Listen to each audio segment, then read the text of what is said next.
The process of dissolving an acid or a bases in water is highly exothermic. जो आप acid या basis पानी के react करते हैं तो एक वो कहते हाईली एक्सोथर्मिक रिएक्शन आ जी होंगी आ, तो वो की कहते वो कहते care must be taken while mixing concentrated nitric acid or sulphuric acid with water. The acid must always be added slowly to water with constant steering.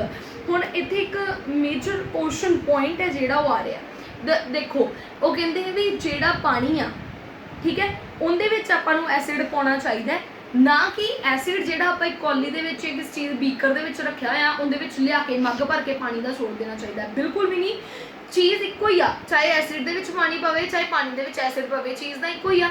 But बहुत ही अपन अपने वास्ते इक्को आ, पर जी कंसनट्रेशन आ दोनों की बहुत ही डिफरेंट आ। उनकी कंसनट्रेशन बहुत हाईएस्ट आ एसिड की, वाटर की कंसनट्रेशन बहुत घट आ।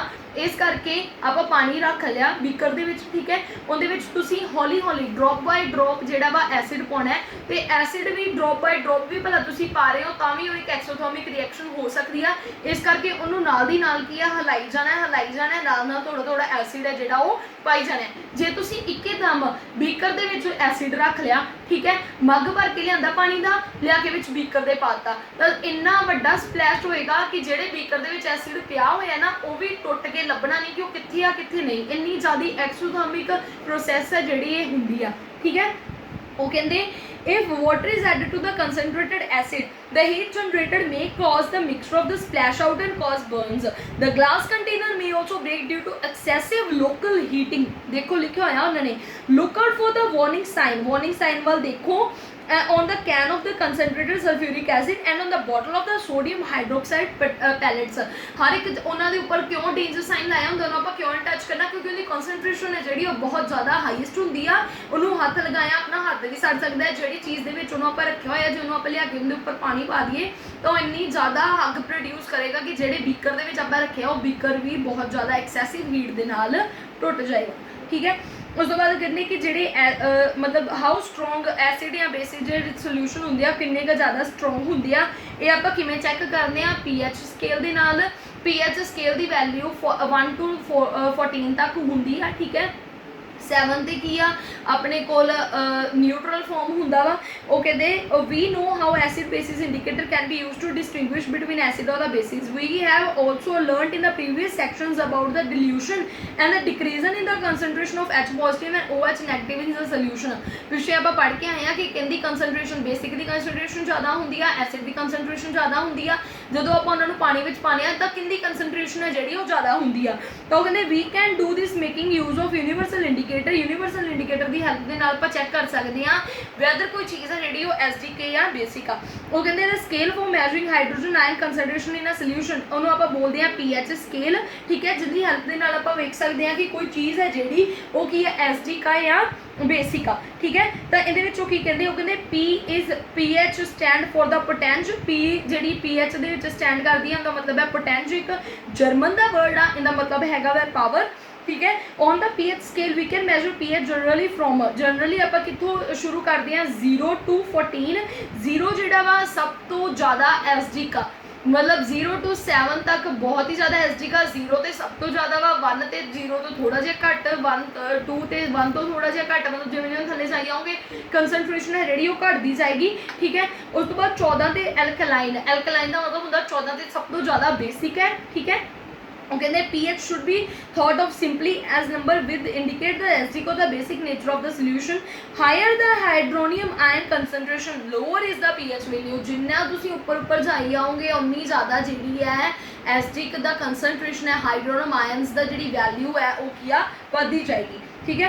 वो कहते PH of the neutral solution is 7। Neutral solution का PH की होंगे 7, values less than 7 of the PH scale represent acidic solution ठीक है। तो PH जो 7 to 14 होंगे वो की रिप्रेजेंट करते हैं OH negative ion concentration in the solution. It मीनस वो की होंगे एल्कलीज होंगे, मतलब वो की होंगे ने बेसिक ठीक है। उस तो बाद 2.11 एक्टिविटी आप घर बैठ के चैक करना है कि मतलब वैदर अपने जो मूँह के SDK या बेसिक या की है कि नहीं। सलाइवा जो आप पहला रोटी खाने तो चैक करना है, सलाइवा जो बाद रोटी खाने तो चैक करना है कि वैदर आप कुछ खादा तो कि SDK हो गया या बेसिक हो गया ठीक है। ਉਸ ਤੋਂ ਬਾਅਦ ਉਹ ਕਹਿੰਦੇ ਆਪਣੇ ਪੀਐਚ ਦੀ ਆਪਣੇ ਡੇਲੀ ਲਾਈਫ ਦੇ ਵਿੱਚ ਕੀ ਇੰਪੋਰਟੈਂਸ ਆ। ਉਹ ਕਹਿੰਦੇ ਪਲਾਂਟਸ ਐਨੀਮਲਸ ਜਿਹੜੇ ਇਹ ਵੀ ਪੀਐਚ ਸੈਂਸਿਟਿਵ ਹੁੰਦੇ ਆ, ਆਪਣੀ ਬੋਡੀ ਦੇ works within the pH of the range 7.0 to 7.8 ਦੇ ਵਿਦਿਨ ਆਪਣੀ ਬੋਡੀ ਆ ਜਿਹੜੀ ਉਹ ਮਤਲਬ ਵਰਕਆਊਟ ਕਰਦੀ ਆ।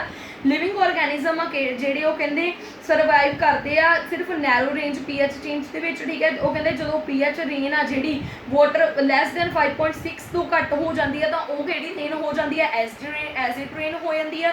ਜਿਹੜੀ ਐਸਿਡ ਰੇਨ ਆ ਫਲੋ ਕਰਦੀ ਹੈ ਰਿਵਰਸ ਦੇ ਵਿੱਚੋਂ, ਉਹੀ ਕੀ ਕਰ ਦਿੰਦੀ ਆ, pH of the river water ਨੂੰ ਲੋਅਰ ਕਰ ਦਿੰਦੀ ਆ। ਸਰਵਾਈਵਲ ਆ ਜਿਹੜਾ ਐਕਵਾਟਿਕ ਲਾਈਫ ਦਾ ਜਿਹੜਾ ਵਾ ਉਹ ਔਖਾ ਹੋ ਜਾਂਦਾ ਵਾ। ਉਹੀ ਕੈਨਾਲਸ ਦੇ ਵਿੱਚ ਉਹੀ ਡੈਮਸ ਦੇ ਵਿੱਚੋਂ ਪਾਸ ਆਊਟ ਹੋ ਕੇ ਉਹ ਰਿਵਰਸ ਦੇ ਵਿੱਚ ਆਉਂਦੀ ਆ, ਉਹੀ ਮੱਛੀਆਂ ਦੇ ਮੂੰਹ ਵਿੱਚ ਉਹੀ ਜੋ ਜਿੰਨੀ ਵੀ ਐਕਵਾਟਿਕ ਲਾਈਫ ਨੀਚੇ ਰਹਿੰਦੀ ਆ, ਜਦੋਂ ਐਸਿਡ ਰੇਨ ਉਹਨਾਂ ਦੇ ਵਿੱਚੋਂ ਪ੍ਰੋਡਿਊਸ ਹੋ ਕੇ ਜਾਂਦੀ ਆ ਤਾਂ ਉਹਨਾਂ ਦੀ ਲਾਈਫ ਹੈ ਜਿਹੜੀ ਉਦੋਂ ਵੀ ਜ਼ਿਆਦਾ ਬੱਤਰ ਬਣ ਜਾਂਦੀ ਆ। ਉਹਨਾਂ ਨੂੰ ਰਹਿਣਾ ਬਹਿਣਾ ਖਾਣਾ ਪੀਣਾ ਸਭ ਕੁਝ ਬਹੁਤ ਹੀ ਡਿਫਿਕਲਟ ਹੋ ਜਾਂਦਾ ਵਾ, ਠੀਕ ਹੈ। ਉਸ ਤੋਂ ਬਾਅਦ ਉਹ ਕਹਿੰਦੇ what is the pH of soil in your backyard. ਆਪਾਂ ਇਹ ਇੱਕ ਘਰ ਦੀ ਐਕਟੀਵਿਟੀ ਆ, ਆਪਾਂ ਵਿੱਚ ਚੈੱਕ ਕਰਨਾ ਕਿ ਆਪਣੇ ਵਿਹੜੇ ਦੇ ਵਿੱਚ ਬੈਕਯਾਰਡ ਦੇ ਵਿੱਚ ਮਤਲਬ ਕਿੱਦਾਂ ਕਿ ਆਪਣੀ ਸੋਇਲ ਦੀ ਜਿਹੜੀ ਪੀਐਚ ਵੈਲਿਊ ਆ ਕਿੱਦਾਂ ਦੀ ਆ, ਮਤਲਬ ਵਾਈਲ ਆਪਣੀ ਜਿਹੜੀ ਸੋਇਲ ਆ ਉਹ ਐਸਡੀ ਕਾਏ ਆ ਬੇਸਿਕ ਆਏ ਚੈੱਕ ਕਰਨੇ। ਤੁਸੀਂ ਘਰ ਆਪਣੇ ਐਕਸਪੈਰੀਮੈਂਟ ਕਰਕੇ ਦੇਖਿਓ। 2.12 ਐਕਟੀਵਿਟੀ ਦੇ ਵਿੱਚ ਉਹ ਕੀ ਕਹਿ ਰਹੇ, ਉਹ ਕਹਿੰਦੇ 2 ਗ੍ਰਾਮ ਸੋਇਲ ਲੈ ਲਓ ਟੈਸਟ ਟਿਊਬ ਦੇ ਵਿੱਚ, ਉਹਦੇ ਵਿੱਚ 5 ml ਵਾਟਰ ਪਾ ਲਓ, ਉਹਨੂੰ ਚੰਗੀ ਤਰ੍ਹਾਂ ਹਿਲਾ ਲਓ, ਠੀਕ ਹੈ। ਫਿਲਟਰ ਕਰ ਲਓ ਜਿੰਨਾ ਵੀ ਤੁਸੀਂ ਉਹਦੇ ਵਿੱਚ ਪੈਸੇ, ਚੰਗੀ ਤਰ੍ਹਾਂ ਫਿਲਟਰ ਕਰ ਲਓ ਉਹਨੂੰ। ਉਹ ਕਹਿੰਦੇ ਪੀਐਚ ਚੈੱਕ ਕਰੋ, ਚੈੱਕ ਦਾ ਪੀਐਚ ਆਫ ਦਿਸ ਫਿਲਟਰੇਟ ਜਿਹੜਾ ਤੁਸੀਂ ਕੀਤਾ ਉਹਦੇ ਨਾਲ ਪੀਐਚ ਦਾ ਚੈੱਕ ਕਰੋ ਯੂਨੀਵਰਸਲ ਇੰਡੀਕੇਟਰ ਦੇ ਨਾਲ ਕਿ ਵਾਈਲ ਜਿਹੜੀ ਸੋਇਲ ਆ ਤੁਹਾਡੀ ਬੈਕਯਾਰਡ ਦੀ ਆ ਤੁਹਾਡੀ ਪੈਲੀ ਦੀ ਉਹ ਕੀ ਆ ਐਸਟਿਕ ਆ ਜਾਂ ਬੇਸਿਕ ਆ। ਜੇ ਉਹ ਐਸਟਿਕ ਆ ਤਾਂ ਤੁਸੀਂ ਉਹਨੂੰ ਲਾਈਮ ਦੇ ਨਾਲ, ਚੌਕ ਦੇ ਨਾਲ ਜਾਂ ਸਲੇਕ ਲਾਈਮ ਦੇ ਨਾਲ ਉਹਨੂੰ ਟ੍ਰੀਟ ਕਰੋ ਤਾਂ ਜੋ ਕੀ ਆ ਬੇਸਿਕ ਫਾਰਮ ਦੇ ਵਿੱਚ ਟਰਨ ਹੋ ਜੇ ਤੇ ਆਪਾਂ ਉਹਦੇ ਉੱਪਰ ਜਿਹੜੀ ਆ ਆਪਣੀ ਕ੍ਰੌਪਸ ਆ ਜਿਹੜੇ ਉਹ ਗਰੋ ਕਰ ਸਕੀ ਈਜ਼ੀ, ਠੀਕ ਹੈ। ਉਸ ਤੋਂ ਬਾਅਦ ਉਹ ਕਹਿੰਦੇ ਪੀਐਚ ਆਪਣੀ ਡਾਈਜੈਸਟਿਵ ਸਿਸਟਮ ਆਪਣੀ ਪਾਚਨ ਸ਼ਕਤੀ ਦਾ ਜਿਹੜਾ ਪੀਐਚ ਹੈ ਉਹਦਾ ਕੀ ਯੂਜ਼ ਆ। ਉਹ ਕਹਿੰਦੇ it is very interesting to note that ਆਪਣੇ ਸਟੋਮਕ ਦੇ ਵਿੱਚ ਹਾਈਡਰੋਕਲੋਰਿਕ ਐਸਿਡ ਹੁੰਦਾ ਵਾ। ਉਹ ਕਹਿੰਦੇ ਬੜੀ ਇੰਟਰਸਟਿੰਗ ਗੱਲ ਆ ਕਿ ਆਪਣੇ ਪੇਟ ਦੇ ਵਿੱਚ ਹਮੇਸ਼ਾ ਅੱਗ ਬਲਦੀ ਰਹਿੰਦੀ, ਹਾਈਡਰੋਕਲੋਰਿਕ ਐਸਿਡ ਹੁੰਦਾ ਵਾ, ਠੀਕ ਹੈ, ਜਿਹੜਾ ਕਿ ਆਪਣੇ ਫੂਡ ਨੂੰ ਪਹੁੰਚਾਉਣ ਦੇ ਵਿੱਚ ਹੈਲਪ ਕਰਦਾ ਵਾ, ਠੀਕ ਆ। ਆਪਣੇ ਸਟੋਮਕ ਨੂੰ ਹੁਣ ਮੈਂ ਪਿੱਛੇ ਕਹਿ ਕੇ ਆਈ ਸੀਗੀ ਕਿ ਉਹਦੇ ਡੇਂਜਰ ਜ਼ੋਨ ਲੱਗਾ ਹੁੰਦਾ ਵਾ, ਮਤਲਬ ਐਸਿਡ ਨੂੰ ਟੱਚ ਨਹੀਂ ਕਰਨਾਗਾ ਉਹ ਬਹੁਤ ਹੀ ਜ਼ਿਆਦਾ, ਪਰ ਆਪਣੇ ਪੇਟ ਦੇ ਵਿੱਚ ਆ ਪਰ ਉਹ ਆਪਾਂ ਨੂੰ ਤਾਂ ਕੋਈ ਨੁਕਸਾਨ ਨਹੀਂ। ਫਿਰ ਆਪਾਂ ਨੂੰ ਕਿਉਂ ਉਹ ਆਪਣੇ ਪੇਟ ਨੂੰ ਬਿਨਾਂ ਕਿਸੇ ਨੁਕਸਾਨ ਬਚਾਏ, ਬਿਨਾਂ ਕਿਸੇ ਹਾਰਮ ਤੋਂ ਆਪਣੇ ਫੂਡ ਨੂੰ ਪਹੁੰਚਾਉਣ ਦੇ ਵਿੱਚ ਕੀ ਕਰਦਾ, ਹੈਲਪ ਕਰਦਾ। ਉਹ ਕਹਿੰਦੇ ਜਦੋਂ ਆਪਣੇ ਅੰਦਰ ਡਿਊਰਿੰਗ ਇਨਡਾਈਜੈਸ਼ਨ ਜਦੋਂ ਆਪਣਾ ਫੂਡ ਅੰਦਰ ਜਾਂਦਾ ਇਨਡਾਈਜੈਸ਼ਨ ਸਟੋਮਕ ਦੇ ਤੱਕ, ਠੀਕ ਹੈ, ਤੋਂ ਬਹੁਤ ਜ਼ਿਆਦਾ ਐਸਿਡ ਤੇ ਕੌਜ਼ ਪੇਨ ਤੇ ਇਰੀਟੇਸ਼ਨ, ਜਦੋਂ ਉਹ ਚੀਜ਼ ਜਿਹੜੀ ਆ ਆਪਾਂ ਬਾਹਰੋਂ ਵੀ ਐਸਿਡ ਖਾ ਲੈਂਦੇ ਆ ਅੰਦਰ ਵੀ ਐਸਿਡ, ਜਿਹੜੇ ਲੋਕੀ ਕਹਿੰਦੇ ਆ ਸਾਡੇ ਤੇਜ਼ਾਬ ਬਣਦਾ ਵਾ ਹਨਾ, ਜਦੋਂ ਤੁਸੀਂ ਬਾਹਰੋਂ ਵੀ ਕੁਝ ਐਸਿਡ ਖਾ ਲਿਆ ਅੰਦਰ ਵੀ ਤੁਹਾਡੇ ਐਸਿਡ ਹੈ, ਉਹ ਕੀ ਆ ਅੰਦਰ ਜਾ ਕੇ ਐਸਿਡ ਮਿਲ ਗਿਆ, ਐਸਿਡ ਦੀ ਮਾਤਰਾ ਜ਼ਿਆਦਾ ਹੋ ਗਈ ਤਾਂ ਆਪਣੇ ਅੰਦਰ ਜਾ ਕੇ ਕੀ ਆ ਪੇਨ ਹੋਣ ਲੱਗ ਜਾਂਦੀ ਆ, ਇਰੀਟੇਸ਼ਨ ਹੋਣ ਲੱਗ ਜਾਂਦੀ ਆ, ਖਾਰਸ਼ ਹੋਣ ਲੱਗ ਜਾਂਦੀ ਆ।